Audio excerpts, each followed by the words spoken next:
오늘 하나님께서 우리에게 주시는 말씀은 요한일서 3장 19절에서 24절입니다. 요한일서 3장 19절에서 24절 말씀을 한 절씩 교독하도록 하겠습니다. 이로써 우리가 진리에 속한 줄을 알고 또 우리 마음을 주 앞에서 굳세게 하리니 이는 우리 마음이 혹 우리를 책망할 일이 있어도 하나님은 우리 마음보다 크시고 모든 것을 아시기 때문이라. 사랑하는 자들아, 만일 우리 마음이 우리를 책망할 것이 없으면 하나님 앞에서 담대함을 얻고 무엇이든지 구하는 바를 그에게서 받나니 이는 우리가 그의 계명을 지키고 그 앞에서 기뻐하시는 것을 행함이라. 그의 계명은 이것이니 곧 그 아들 예수 그리스도의 이름을 믿고 그가 우리에게 주신 계명대로 서로 사랑할 것이니라. 그의 계명을 지키는 자는 주 안에 거하고 주는 그의 안에 거하시나니 우리에게 주신 성령으로 말미암아 그가 우리 안에 거하시는 줄을 우리가 아느니라. 아멘. 오늘의 말씀은 완벽하지 않아도 괜찮아입니다. 여러분, 혹시 여러분들에게는 완벽주의적인 성향이 있지는 않습니까? 저는 정도의 차이는 있을지 몰라도 모든 사람에게는 이 완벽주의적인 성향이 있다고 생각합니다.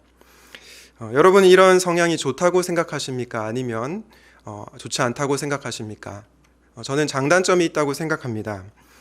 이런 성향이 우리로 하여금 맡겨진 일을 성실하게 하게 만들고 또 실수가 없게 하는 면에 있어서는 큰 장점이 있는 것 같습니다. 그런데 동시에 이 완벽주의적 성향이 우리의 마음을 괴롭히는, 우리의 마음을 힘들게 하는 그런 단점도 있는 것 같습니다. 코넬리아 마크라고 하는 분이 완벽주의의 작별을 고하다라고 하는 책을 썼는데요. 이 책의 부록에 보면 이 완벽주의와 관련된 질문지가 있습니다. 지금 잠시 시간을 내서 자신이 완벽주의적 성향이 있는지를 파악하는 테스트를 한번 해보고 싶습니다. 화면에 보시는 질문을 보시고 너무 오래 생각하지 마시고 바로 즉각적으로 여러분들이 체크를 한번 해보십시오. 세 가지로 답변을 하시면 됩니다. 첫 번째는 아니다. 두 번째는 약간 그렇다. 세 번째는 매우 그렇다. 이 세 가지 중에서 한 가지를 여러분들이 택하여 주시면 좋겠습니다. 첫 번째 질문은 이것입니다. 별로 개선시킬 가치가 없는 것이라도 할 수만 있다면 좀 더 잘하고 싶다. 여러분이 이것에 대해서 아니다, 혹은 약간 그렇다, 매우 그렇다, 어느 쪽이십니까? 두 번째는 이것입니다. 내 약점을 사람들에게 보이고 싶지 않다. 세 번째는 자신과 다른 사람들에 대해서 기대치가 아주 높다. 네 번째는 일들이 내가 원하는 대로 되지 않으면 마음의 평정을 잃는다. 그리고 다섯 번째는 다른 사람들, 배우자나 동료나 자녀들이 내가 생각했던 대로 하지 않으면 몹시 실망스럽다. 마지막 여섯 번째는 이것입니다. 만약 내가 저지른 어리석은 짓이나 죄를 고백하면 내 가치가 완전히 떨어진다고 생각한다. 여러분은 어떻게 이 질문에 답을 하셨습니까? 사실은 이 책의 부록에 보면 이 6개의 질문 말고도 13개의 질문이 더 있는데요. 시간 관계상 이 일단 6개의 질문만 다루었습니다. 만약 여러분이 이 6개의 질문 중에서 3개 이상 매우 그렇다 답을 했다면 여러분은 완벽주의적인 성향이 강하다고 할 수 있습니다. 저도 이 테스트를 해보면서 제 안에 완벽주의적인 성향이 있구나라는 것을 깨닫게 되었습니다. 혹시 이 질문 앞에 불편하신 분들이 있습니까? 그렇다면 여러분의 완벽주의적인 성향을 하나님 앞에 내려놓을 수 있기 바랍니다. 왜냐하면 하나님은 우리가 완벽해지기를 바라는 것이 아니라 완벽하신 주님을 의지하기를 원하시기 때문입니다. 오늘 요한일서 3장 20절 말씀에 보면 이는 우리 마음이 혹 우리를 책망하더라도, 책망할 일이 있어도 라고 하는 말씀이 나옵니다. 여기 20절에서 이는 이라고 처음 단어가 나오는데요. 여러분, 여기서 이는 이라는 것은 무엇을 가리킬까요? 우리가 요한일서 3장 20절 앞에 전문맥을 살펴보면 이것이 바로 형제를 미워하는 것과 궁핍한 처지에 있는 사람들을 나 몰라라 하는 것임을 알 수 있습니다. 다시 말해서 이 20절 말씀은 형제를 미워하는 것과 또한 궁핍한 형제를 돌보지 않는 것에 있어서 마음이 우리를 책망할 일이 있을 때라고 하는 것임을 알 수 있겠습니다. 쉽게 말하면 이런 겁니다. 지난 한 주를 돌이켜 봤을 때 누군가를 미워했던 기억이 떠오릅니다. 그리고 지난 한 주를 돌이켜 봤을 때 나는 특별히 먹고 사는데 별 문제가 없는데 주변에 헐벗고 굶주린 사람들이 눈에 들어옵니다. 그러면서 우리 스스로 자신을 책망하는 겁니다. 사실 이런 마음의 책망 혹은 양심의 찔림은 긍정적인 면이 있습니다. 왜냐하면 이것이 우리로 하여금 형제를 사랑하게 만들기 때문입니다. 오히려 이런 마음의 책망이 전혀 없는 사람들은 형제를 사랑하지 않음에도 불구하고 그냥 담담하게 살아갈 경향이 있는 것입니다. 그런 점에서 저는 마음의 책망 혹은 양심의 찔림이 긍정적 면이 있다고 봅니다. 그런데 저는 마음이 책망하는 것이 부정적인 면도 있다고 봅니다. 어떨 때 그렇습니까? 우리가 심한 죄책감에 빠지는 것입니다. 그리고 자기 자신을 혐오하고 학대하는 지경에 이르게 되는 것입니다. 여러분, 우리 주님께서는 자신을 부인하고 예수님을 따라오라고 말씀하셨지 자기를 혐오하거나 학대하라고 말씀하신 분이 아니십니다.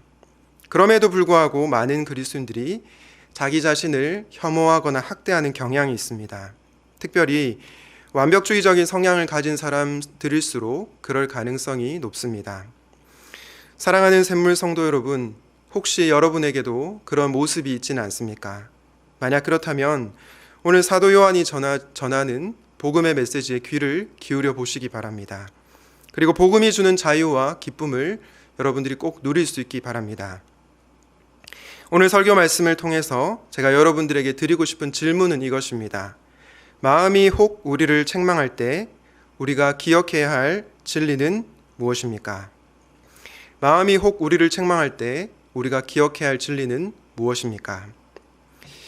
그 첫 번째는 하나님은 우리의 불완전함을 이해하신다는 것입니다. 요한일서 3장 20절 말씀을 다시 한번 보겠습니다. 이는 우리 마음이 혹 우리를 책망할 일이 있어도 하나님은 우리 마음보다 크시고 모든 것을 아시기 때문이라. 오늘 요한일서 3장 19절에서 24절 말씀을 보면 요한이 하나님 앞에 우리가 담대하게 나아갈 수 있다고 얘기를 합니다. 그런데 마음이 혹 우리를 책망하더라도 우리가 하나님 앞에 담대하게 나아갈 수 있는 근거가 무엇입니까? 20절 말씀에 따르면 하나님은 우리 마음보다 크시기 때문입니다. 그리고 모든 것을 아시기 때문입니다. 이 말을 다르게 표현하면 하나님은 우리의 불완전함을 이해하신다는 것입니다. 물론 어떤 이들은 20절 바로 다음에 나오는 21절 때문에 하나님은 우리의 불완전함을 이해하실 수 없다고 생각합니다. 요한일서 3장 21절 말씀을 한번 보실까요? 만일 우리 마음이 우리를 책망할 것이 없으면 하나님 앞에서 담대함을 얻고. 우리는 이 구절을 보면서 양심의 가책을 받을 것이 전혀 없는 사람들만이 하나님 앞에 담대하게 나아갈 수 있구나, 이런 생각을 하게 됩니다. 그런데 여러분, 만약 양심의 가책을 받을 것이 전혀 없는 사람만이 하나님 앞에 나아갈 수 있다면 과연 우리 중에 누가 하나님 앞에 나아갈 수 있을까요? 오히려 자신의 양심의 가책을 받을 것이 전혀 없다고 말하는 사람들은 바리새인들일 가능성이 높습니다. 자신이 완벽하다고 생각하기에 자신의 완벽함에 근거해서 하나님 앞에 나아가는 것이기 때문입니다. 그러나 여러분 잘 아시는 것처럼 우리 하나님은 스스로를 완벽하다고 생각하는 바리새인을 의롭다 하지 않으시고 하나님이여 불쌍히 여기소서 나는 죄인이로소이다 라고 말한 세리를 의롭다고 칭하셨습니다. 왜 그렇습니까?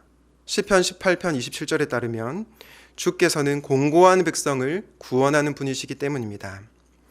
이런 점에서 저는 21절이 양심의 가책이 전혀 없는 사람만이 하나님 앞에 담대히 나아갈 수 있다, 그런 해석에 동의를 하지 않습니다.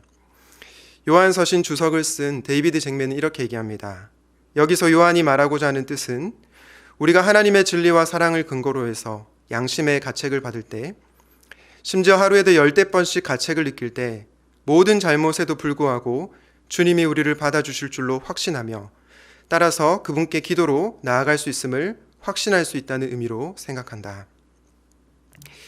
사랑하는 여러분, 이처럼 우리 하나님은 우리가 완벽할 때만 우리를 받아주시는 분이 아니라 우리의 불완전함을 이해하시는 분임을 알 수 있습니다.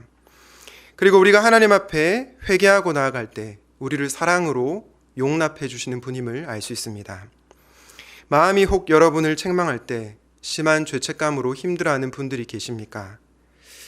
그렇다면 오늘 사도 요한이 말한 것처럼 하나님께서 우리 마음보다 크신 분임을 기억할 수 있기를 바랍니다. 그리고 우리의 불완전함을 이해하시는 분이 우리가 믿는 하나님이시라는 사실을 잊지 마시기를 바랍니다. 이 하나님을 신뢰함으로 복음이 주는 진정한 자유와 기쁨을 저와 여러분들이 누릴 수 있기를 간절히 바랍니다. 마음이 우리를 책망할 때 기억해야 할 두 번째 진리는 무엇입니까? 바로 완벽하신 주님이 우리를 사랑하신다는 것입니다. 오늘 요한일서 3장 23절 말씀에 보니까 그의 계명은 이것이니 곧 그 아들 예수 그리스도의 이름을 믿고라고 얘기합니다. 여러분, 우리가 예수 그리스도를 믿을 때 어떤 은혜가 주어집니까? 사도행전 10장 43절은 이렇게 말합니다. 이 예수를 두고 모든 예언자가 증언하기를 그를 믿는 사람은 누구든지 그의 이름으로 죄 사함을 받는다고 하였습니다. 우리가 예수님의 이름을 믿을 때 그의 이름으로 인해서 죄 사함을 받는다고 성경은 말하고 있습니다. 우리가 예수님을 믿을 때 죄 용서의 은혜를 경험하게 된다는 것입니다. 왜냐하면 그리스도께서 저와 여러분의 죄를 위해서 십자가에서 죽으심으로 말미암아 우리가 대속의 은혜를 받았기 때문입니다. 여러분, 우리가 죄 용서를 받고 구원을 받게 된 근거가 어디에 있습니까? 우리의 공로나 우리의 행위에 달려있지 않습니다. 오직 예수 그리스도의 공로에 달려 있습니다. 그런데 우리 예수님, 우리 그리스도는 어떤 분이십니까? 죄가 없고 흠이 없으신 분이십니다. 한마디로 예수님은 완벽하신 주님, 완전하신 하나님이십니다. 그 예수님께서 저와 여러분을 사랑하셔서 십자가에서 피 흘려 죽으신 것입니다. 이 십자가의 은혜를 기억할 때 혹시 마음이 우리를 책망하더라도 우리는 죄책감에 시달리지 않고 하나님 앞에 담대하게 나아갈 수 있습니다. 내가 완벽해졌기 때문에 하나님 앞에 나아가는 것이 아니고요. 완벽하신 예수님으로 인해 우리가 하나님 앞에 담대하게 나아갈 수 있는 것입니다. 여러분은 복음이 무엇이라고 생각하십니까? 지난주 설교를 준비하면서 묵상하는 가운데 복음의 정의는 다음과 같다는 생각이 들었습니다. 복음은 완벽하신 주님이 불완전한 우리를 사랑하신 소식이다. 복음은 완벽하신 주님이 불완전한 우리를 사랑하신 소식입니다. 주 안에서 사랑하는 샘물 성도 여러분, 우리가 완벽해지지 않아도 하나님 앞에 나아갈 수 있는 이유가 무엇입니까? 그것은 완벽하신 주님이 불완전한 우리를 사랑하셨기 때문입니다. 이것이 바로 복음입니다.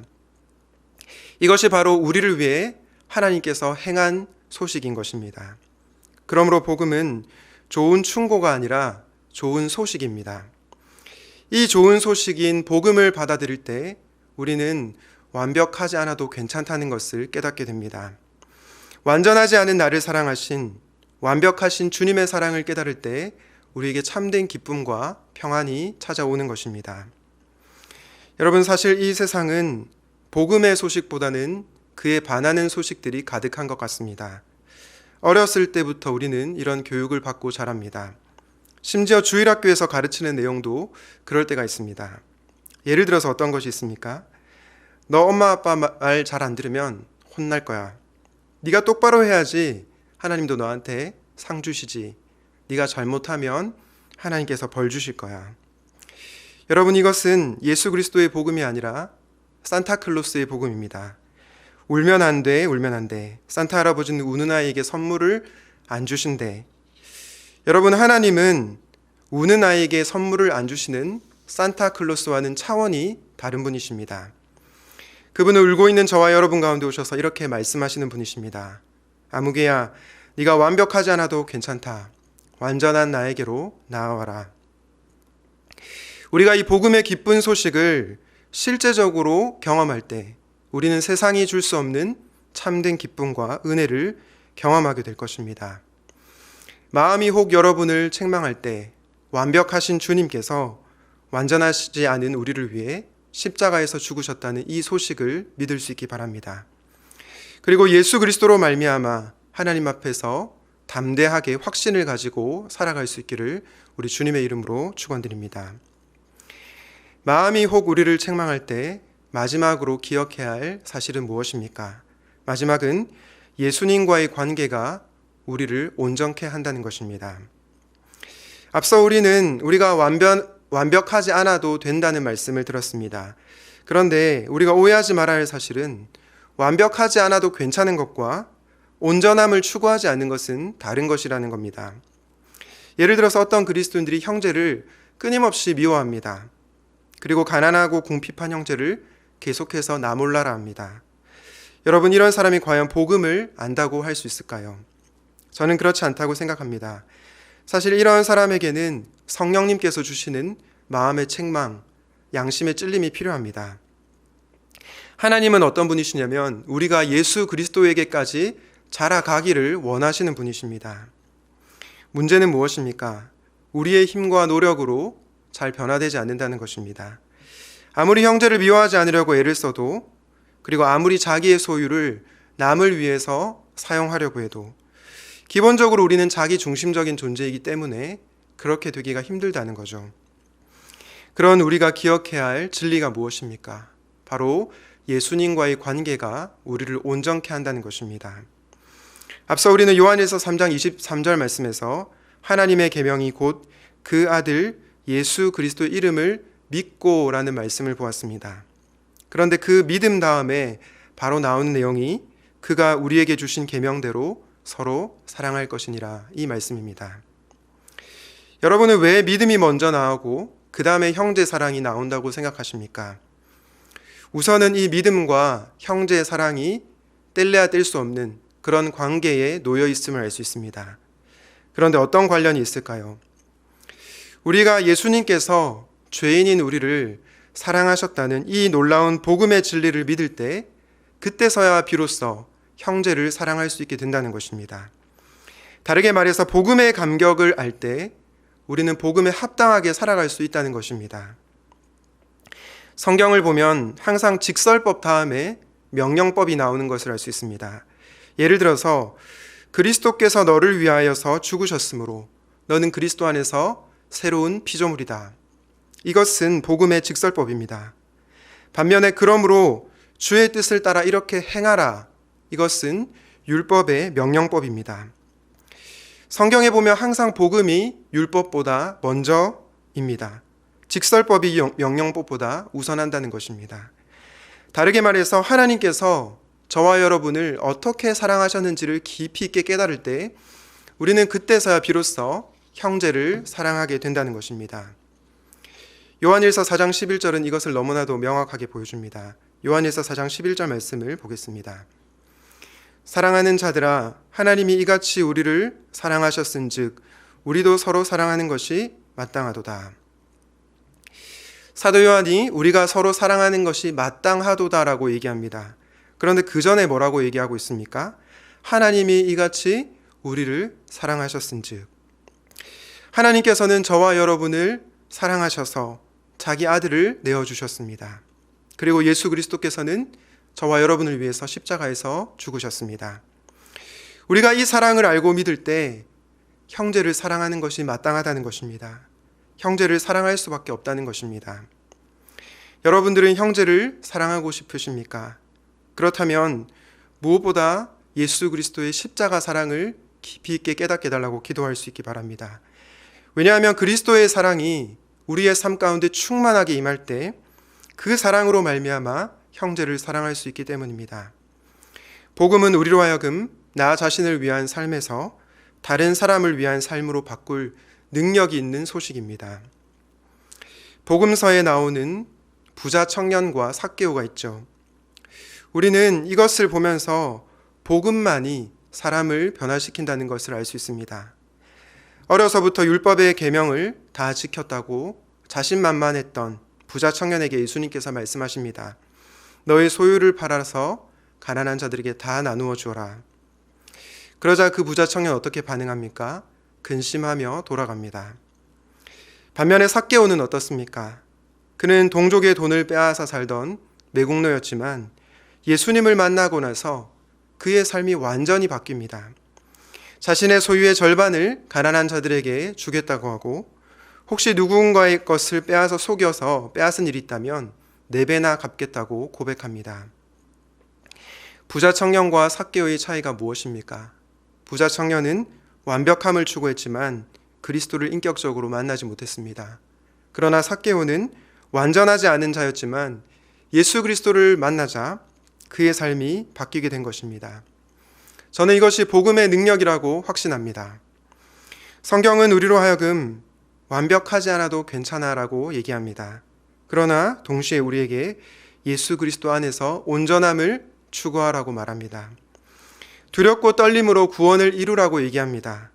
그러나 이때도 구원을 이루는 주체는 우리가 아니라 우리 안에서 행하시는 하나님이십니다. 그분께서 자기의 기쁘신 뜻을 위해 우리에게 소원을 두고 행하게 하시기 때문입니다.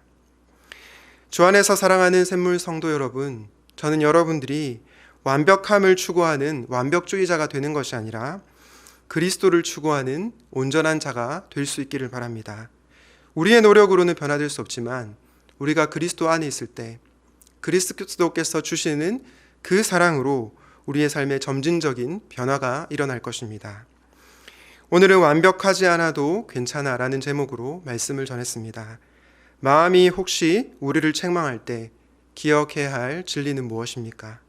첫째는 하나님께서 우리의 불완전함을 이해하신다는 것입니다. 그리고 완벽하신 주님이 완전하지 않은 우리를 사랑하신다는 것입니다. 마지막으로 예수님과의 관계가 우리를 온전케 한다는 것입니다. 주 안에서 사랑하는 여러분이 완전하지 않아도 괜찮습니다. 그러나 완벽하신 우리 주님 안에 거함으로 형제를 사랑하는 온전한 그리스도인들이 다 될 수 있기를 우리 주님의 이름으로 축원드립니다. 아멘.